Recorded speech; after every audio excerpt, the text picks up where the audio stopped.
And you are? Apostle Mac. The better looking of the two, of course, as you can see. Okay.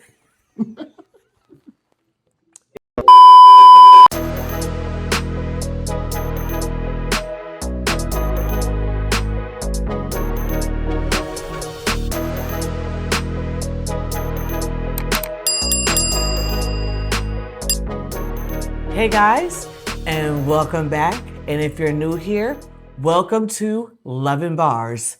I'm Pastor Rashida, and you are? Apostle Mac. The better looking of the two, of course, as you can see.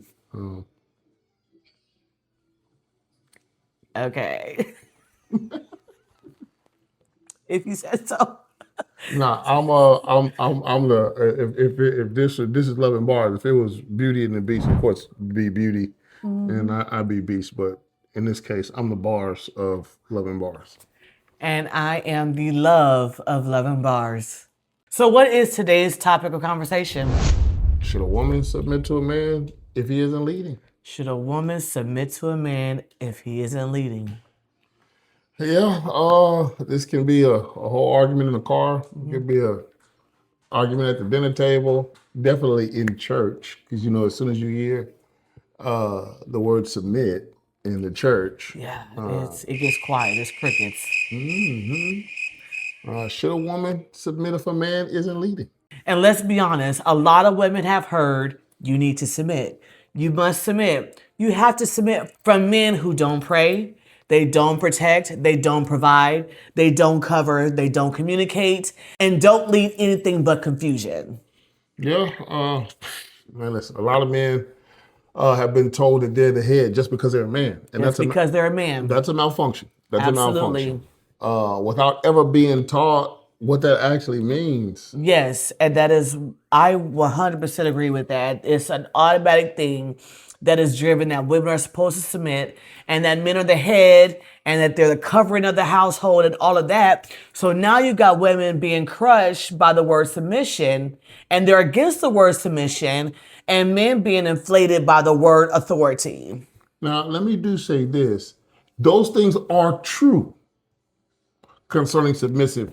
When a man is walking in his place not just a man, a dutiful man, but a biblical man. A biblical man, right. And then once I take these biblical character traits of what I should be, this biblical character, and then I put that into a moral compass, because the Bible still is my moral. That's where my moral compass comes from. And then there's the additives of compassion, making a woman feel safe. A woman being able to be vulnerable. These are all things that make the word submissive activate. And even was it that the term that they're throwing around now? Listen, the soft girl era for us to be soft around these men. Listen, this is what we're diving into tonight.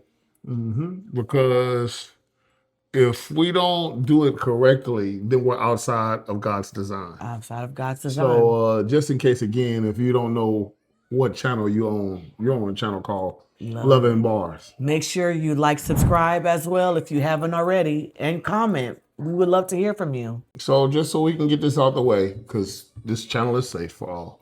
We're not here to bash men. No, we're not. No, we're not here to bash women either, but we are coming to tell the truth. We're coming to tell the truth. So let's dive in. Because the real issue is not just submission. Okay. The real issue is, what is she being asked to submit to? Okay. Is it vision, character, leadership, consistency, or ego? Yeah, those are great questions, because biblically, submission was never supposed to be a license for a man to be lazy.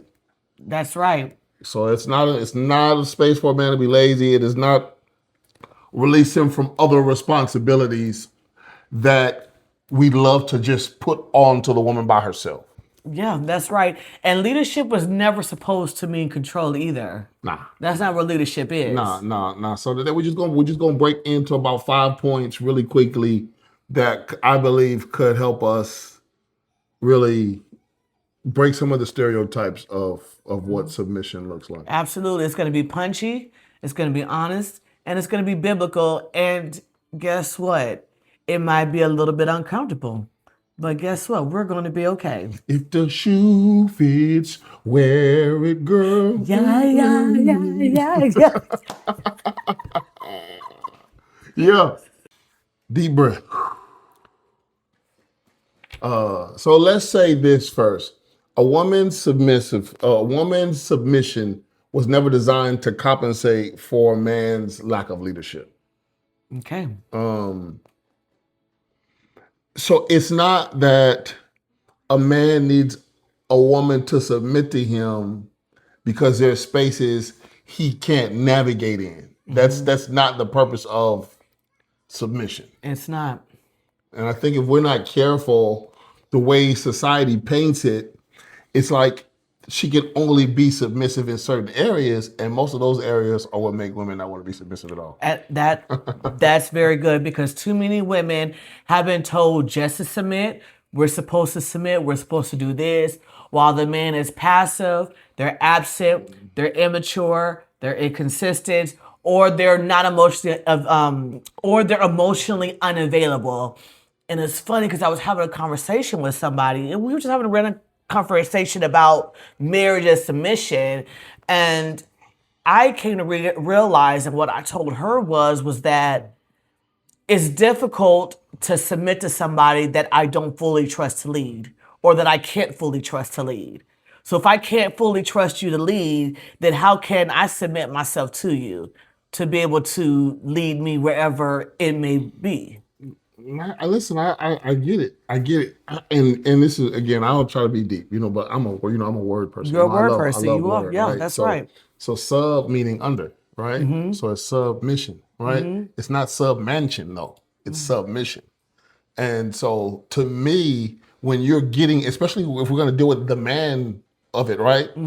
That means I'm submitting myself to the mission. So if you don't, That's good. A woman will always be frustrated where there is no vision, where there's something that she cannot actually submit herself Right. to. Yes. And I think that women try to be submissive too early. So if I'm dating, I want to try to be submissive. Right. And what if this man don't know himself? He hasn't found himself. He doesn't know. He doesn't have these things. And so submission is dangerous, right? And it's also going to be frustrating when a woman, which those things that you were saying earlier, right? If she doesn't have things to submit herself to. So it's almost safe to say, off top of the very beginning of this video, that if a man isn't in a space to lead, submission is not available. It's not.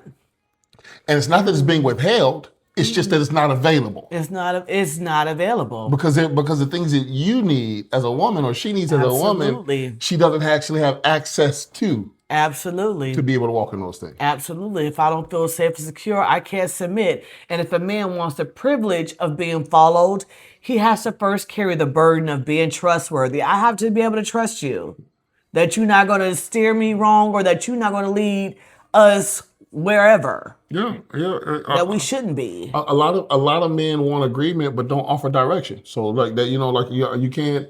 They want honor and can't provide security. I'm talking to us. I'm talking. Listen, I'm talking to us. Want cooperation but don't have or cannot create clarity. Yep. And now the woman gets labeled as being rebellious because she's struggling to follow confusion. Yeah, yeah. This is not the way it works. That's not rebellion all the time. Sometimes it's exhaustion. Yeah. Sometimes a woman is exhausted with the place that I believe there are more women that want to submit and desire to be led, but don't have that space or the things that are tangible and available that allows them to do it. So sometimes that distrust is built by inconsistency. And these are cold, hard truths. That sometimes what happens, sometimes that's what happens when a woman has had to survive because a man wouldn't stand up. Man. I mean, it is what it is, man. I don't know what they want. I don't know what they want either, but let's be clear about this whole topic of what we're talking about, is that submission is not magic blanket Nah. that you throw over dysfunction and you call it order. Nah. A woman should not be expected to pretend that she feels safe where there is no leadership, there is no covering, there is no sacrifice, and that there is no accountability. And that's all right because leadership comes first. Healthy submission responds to healthy leadership. Submission is not supposed to drag leadership out of a man. Leadership is supposed to make submission easier. What's point number 2? Leadership is not control, it's sacrifice. So a lot of people hear the man is the head, the man is the household. He is. Yep, he He is. man is the head of the household, and they immediately think that means that he gets the final say no matter what. It comes off as the woman doesn't have a say so, and that she just has to go with whatever the husband says, and that's it. Like what he says is that's it. That he rules over, just that's it. That's how it comes off. But it's only like that if you're in a dictatorship. Right? Okay. There's a difference between a relationship and a dictatorship. And if you're in a dictatorship, then you really don't. Then the woman really doesn't have a say, because he's going to dictate He's gonna everything. dictate everything. I know. Remember when we first got married, they was talking about submission, and I was like, I'm not submitting. Like he ain't gonna just be telling me what to do. He ain't gonna be really, and that's really not even what submission is. It really isn't. No, some of you don't have some of you don't have a relator.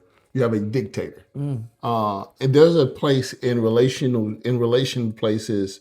It's partnership. There is no partnership in dictatorship. No, there's not. And so, though being the head of the household is right, and it is a designated position for the man, if the man doesn't get and be in the and have the possess the qualities and the things that they have, then that's something that lacks. And if that lacks, that means a relationship will always be out of order, because that doesn't exist. Come on, that's good. But leadership without sacrifice. I'm talking to us. Listen, fellas, we cool. We cool. I'm talking to us. But headship without sacrifice is just domination with Bible words on it. Ouch. Bible words on it. So if a man says he's leading, the real question is, what is his leading costing him? Because real leadership, it costs pride. Man, it costs selfishness. Listen.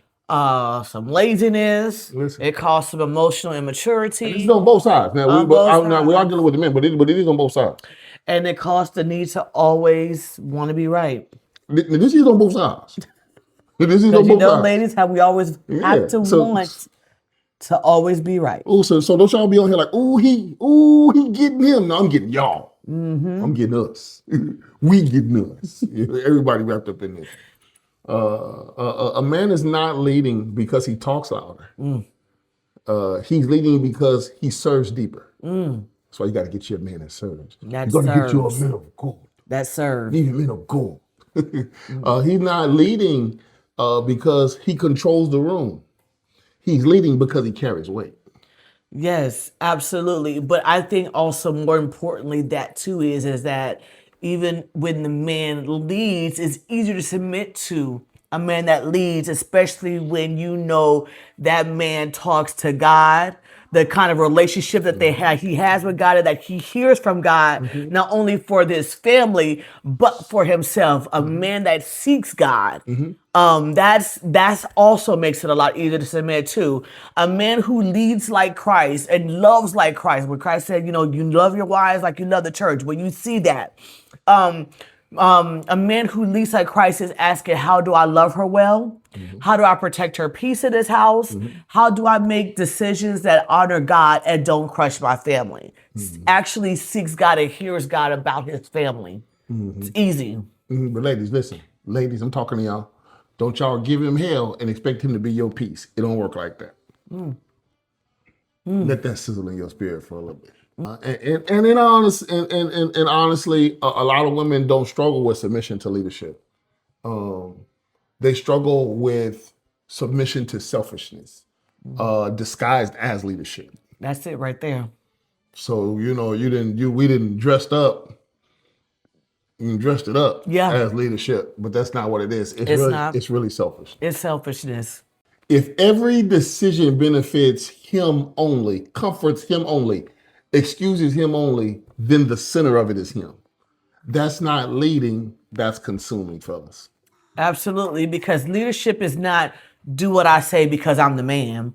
Leadership is I'm going first in prayer, in accountability, in discipline, in humility, and in sacrifice. So, bottom line is if his version of leadership only feeds him, it's not leadership, it's ego with a microphone. Bars. All right, so point number 3. Submission is not silence, nor stupidity, nor is it, y'all, I'm trying to use new words. Can I use this new word? Spiritual erasure. Yes, because some women were taught that submission means never questioning, never feeling, never speaking, never having opinions, never challenging, and never expressing concern. How do you, so have you, how do you know, was that your, would you describe like that being your battle with? I'm not gonna lie, at first, that's what I thought it was. You play, was it like the Stepford wife? It's this, the husband, whatever the husband says, that's what it is. You don't get to, even though you may feel deep down and that may not be right, that you have to keep quiet and you just go with the flow and you can't say anything or express your opinion or whatever. That's what I thought it was at first. And just like I said before, I was like, absolutely not. I'm going to have my opinion. I'm going to say what I want to say. And he don't run nothing up in here. But that's not, that's me. That's a lot of, that's not what God intended it to be. I don't know. Well, to me, even though it's not that, but in my head, I always pictured that one scene in Coming to America where she's like, whatever you like, whatever you like, whatever you like. And she just like bark like a dog, like so. Bark like a victim. So, but it's not none of that. It's not that. It really isn't, because even now, like I said, once I was able to feel like I could trust him to be able to lead us, then if he says something, like I said, and I'm not speaking for everybody, this is us. But because I know my husband seeks God for himself, I know the kind of relationship that he has with God. So sometimes I don't even have to say anything to him. He'll maybe suggest something, and I know deep down it may not feel like it's right. Example, we were looking for a house. We wanted to purchase a house, and didn't feel in my gut that I was like, no, this isn't the right time. So I instantly went into prayer. And I was just like, Lord, if this ain't supposed to be, if we're not supposed to purchase a house at this moment, then you need to stop it and let my husband know. And then next thing I know, some months later, it wouldn't work out. And then he said himself, I don't think this is the right time. Then I felt that release, and I'm like, God already had dealt with my husband and worked that situation out. But that was because I know what kind of relationship he had with him. But there are times where I will speak up like, hey, I don't think this is it, or this is my opinion. And he'll listen to me, or he'll take it into consideration, and he'll, pray about it and maneuver however we have to maneuver. But it's a partnership thing. A submitted woman is not a voiceless woman. She is not brainless. She is not weak. She is not called to become smaller so a man can feel bigger. She is not to be a step stool that a man could just step and walk all over. So if God gave her wisdom, discernment, and the voice, why would marriage require her to bury all three? No, it wouldn't. No, it wouldn't. So listen, healthy submission is strength under order, not strength being erased. A woman should be able to say, I don't agree. I don't feel peace about that. I think this needs more prayer. I need consistency before I can trust what you're saying. And a lot of the times, it's not that women can't say it at all. I think that if we're not careful, how you say it matters. How you say it, that's very much so true. And you knowing how to communicate whatever you're communicating to the person you're communicating it to, that matters. And so, but a lot of that, again, it'll be, we have to talk about this in other spaces, but a lot of that also is going to be how a man reacts to what's said to him, how a woman responds to whatever. So it's a different, it sounds simple, but it's complex for people who have those complexities or those difficulties in their relationship. And then sometimes, like I said, I speak for myself, sometimes it's not even us trying to beat the man over the head with whatever. If we disagree with something, sometimes we just feel it that much in our gut that, oh, this is a complete check. Like, this is a, hey, we need to pause right quick. And I can be impulsive. And so instead of waiting and praying for God to create a moment for me to be able to talk to him about it, I'm like, no, I need to discuss this with him right now before he makes any kind of decision. And it just comes out wrong. Even when we're expressing that we may not get it right all the time, whatever concerns that we may have or whatever maybe alternative or whatever, we might have, that does not automatically make her combative. Sometimes she's the only one in the relationship telling the truth. Well, I guess. I guess. And some men call a woman hard to lead when, really, she's just hard to manipulate. She's just hard to manipulate. You can say that again. Yeah, it's not that she's hard to lead. She's just hard to manipulate. And some men call a woman difficult because she won't co-sign their emotional instability, their financial foolishness, their spiritual inconsistency, or a lack of discipline. Yeah, submission does not mean a woman stops discerning. It just means she is willing to honor divine order. But divine order does not mean co-signing disorder. That's good. That's good. Because God never called a woman to submit by turning her brain off. Point number 4. What's point number 4? I don't know. Okay. Well, I'm going to tell you what point number 4 is. Point number 4 is a woman may honor a man without enabling his brokenness. It's a big one. Because people hear conversation and think, so you saying a woman shouldn't respect her man? That's not what I'm saying. Mm-mm. Like, if y'all watch this thing and think I'm only being one-dimensional, y'all have missed this whole entire point of what we're saying today. Mm-hmm. No, because bottom line is that at the end of the day, because God instructs us to honor. Honor matters, respect matters, and tone matters. But I'm gonna stop right here because I need you to hear this. Honor is not the same thing as enabling. Right, because you can be respectful and still be honest. Absolutely. And I can disagree but still honor. And then I can also be loving and still have boundaries. Yep, because you can honor a man and still refuse chaos. Absolutely. And a woman should not have to bankroll his irresponsibility, cover his lies, excuse his passivity, absorb his anger, or carry the whole relationship while he hides behind submit. The word was never supposed to become a weapon. Absolutely not. And there are women who have been trying to be godly while being crushed by unhealed men who refuse correction. And then the burden falls solely on her to pray harder, to be softer. So soft era. Soft girl era. Soft girl era. That's a real thing. I'm not making it fun of y'all, but just still, man. It's a real thing. Soft girl era. It's a real thing. Stop challenging him. Support him more. Support him more. But the crazy thing is that meanwhile, while all this, nobody is asking him, why are you not growing? Why are you not leading? Why are you not healing?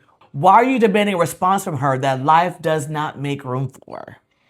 Soft girl era. Soft girl era. That's going to be in my head for the rest of this doggone me podcast. I'll be thinking it all for the rest of the time. But a man should not need a woman's submission to become who God told him to be. Yeah, that's it right there. That's strong right there. You don't, man, you're not thriving. That's not the gas in your vehicle to be the man that you need to be. That's not how that works.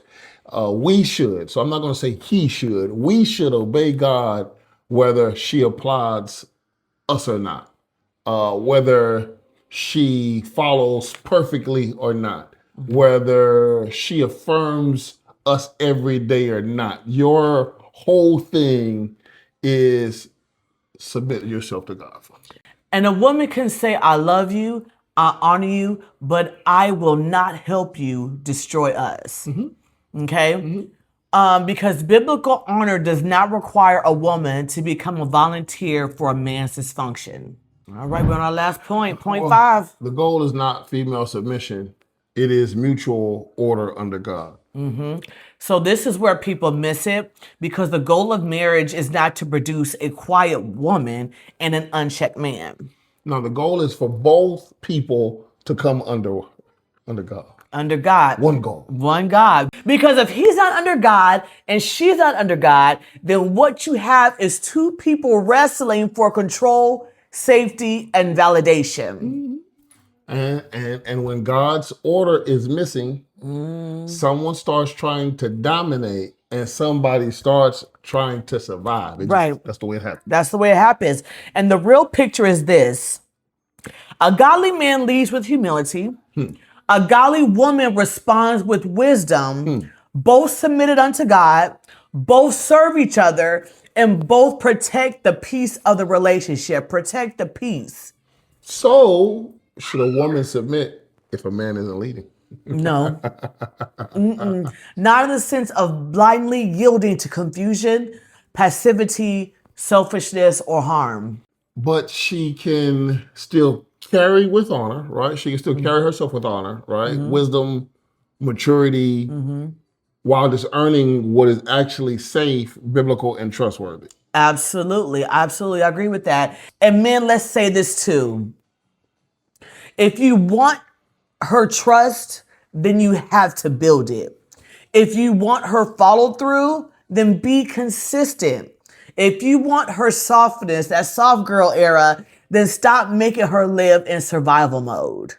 And if you want a biblical response, offer biblical leadership. Biblical leadership. Because most women are not fighting leadership, they're fighting being mishandled. Okay? So the issue is not that women hate submission. The issue is too many men have called dysfunction leadership. Yeah, and I'll say this in closing. Women, you don't have to lose yourself or lose who you are, lose your calling, your assignment to be to be submissive. And men, you don't have to take on a version of what the world would consider to be toxic masculinity to force your hand to make a woman be under your leadership in your home or whatever it looks like. What it looks like is two people putting themselves under God. And when we put ourselves under God, we also put ourselves under his full instruction. Absolutely. And his divine order. So that means I have everything that Adam had. I got vision, all those things that we talked about, vision. I'm a man that worships. I'm a man that, so all of those things, because I am him, she can be her. And she can be her. So literally, we going on, I'm him, I'm her. Well, listen, you're only whom you need to be when you're under God. Absolutely. So your first space, if you really want to know what it feels like to be a submitted woman, or you want to know what it feels like to be a man, because a man has to be submitted to God first. If you want to know these things, then both of you have to be submitted to his order. That's where it starts. It doesn't start in arguing, fussing and fighting about a woman not being obedient or having a sorry man. A lot of the times, we haven't submitted ourselves to who we value the most. And if you're a believer, that means I mimic what I see. I mimic what I see. And if I see God, I'm going to mimic what I see. I'm going to mimic what I see. And that man right there is worth submitting to. 100. So, man, just quickly, this conversation is not an anti-man. And it's not anti-woman either. No, it's anti-confusion. It's anti-control, anti-passivity, and anti-spiritual manipulation. And it's pro-healing, pro-order, pro-growth, pro-real leadership. Because a relationship cannot thrive where one person is demanded to trust what the other person has not built. Mission should never be preached in a way that protects broken masculinity and punish honest femininity. That's why these conversations matter. Because a lot of couples are not dealing with rebellion. They're dealing with disappointment, fear, inconsistency, and unresolved pain. And until we tell the truth, people will keep using Bible language to avoid real work. That's right. And so the real question is not just should she submit? The real question is, what kind of leadership is she being asked to trust? That's love. And that's bars. And if this hit home, send it to somebody, tag somebody, and make sure you subscribe, because we're not just talking love, we're talking truth. This This is is Love and Bars.